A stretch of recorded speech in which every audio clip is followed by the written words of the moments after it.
The Great Train Robbery of 1963 stands as one of the most audacious and legendary crimes in British history. A meticulously planned heist, it targeted the Royal Mail train travelling from Glasgow to London on the night of August 8, 1963, and resulted in the theft of £2.6 million, a staggering sum for the time, equivalent to about £55 million today. This crime was not only a massive financial haul but also a daring feat that captured the imagination of the public and inspired numerous films, books, and documentaries. Yet, beneath the glamorized tale of cunning criminals lay a darker story of violence, betrayal, and eventual downfall. The conception of the plan, the robbery's mastermind, Bruce Reynolds, was a seasoned criminal known for his intelligence and meticulous nature. Inspired by stories of large cash shipments transported by train, Reynolds envisioned a heist that could potentially net an unprecedented fortune. Reynolds assembled a gang of skilled and experienced criminals, many of whom had prior experience in robberies and other illicit activities. The group included figures like Ronald Buster Edwards, Charlie Wilson, Gordon Goody, and James Big Jim Hussey. Each member of the team was handpicked for their specific skills, ensuring that the operation would run as smoothly as possible. A crucial element of the plan came from a mysterious informant known only as the Ulsterman. This individual, whose identity remains a subject of speculation to this day, provided inside information about the Royal Mail train's schedule and the substantial amount of cash it regularly carried. This insider knowledge was the foundation upon which the entire operation was built. The heist on the night of the robbery, the gang assembled at Bridego Bridge, a remote location near Ledburn in Buckinghamshire. To ensure that the train would stop at the right place, they tampered with the railway signals. Using a battery-powered device, they replaced the green signal with a red one, forcing the train to halt. The Royal Mail train, carrying high-value packages, including cash, was operated by driver Jack Mills and his assistant David Whitby. When the train stopped at the signal, the gang swiftly boarded. They overpowered Whitby and Mills, with Mills suffering a severe blow to the head during the confrontation. The gang uncoupled the front two carriages containing the money and drove the train to Bridego Bridge, where their vehicles awaited. Using a human chain, they unloaded 120 sacks of cash into their trucks, completing the operation in less than 30 minutes. Their efficiency and coordination were remarkable, and they managed to escape without encountering any immediate resistance from law enforcement.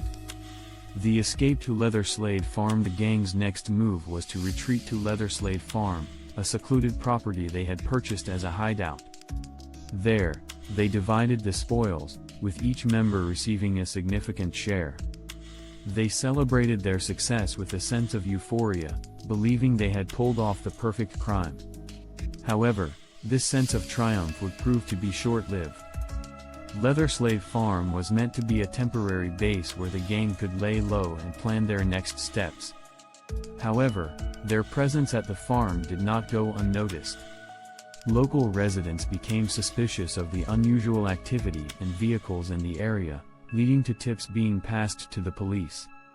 Compounding their troubles, the gang made a critical mistake by leaving behind evidence, including fingerprints on various items. This oversight would ultimately lead to their downfall. The investigation and arrests. The police launched an intensive investigation, mobilizing resources across the country to track down the culprits. The discovery of Leatherslade Farm provided a breakthrough, as forensic evidence left behind allowed authorities to identify several members of the gang. As the investigation progressed, one by one, the robbers were arrested and brought to trial. Notably, Gordon Goody and Ronald Edwards were among the first to be apprehended, followed by Charlie Wilson and others. The trial, held in 1964, was one of the most high-profile legal proceedings in British history. The media closely followed the case, and public interest in the gang's exploits reached a fever pitch.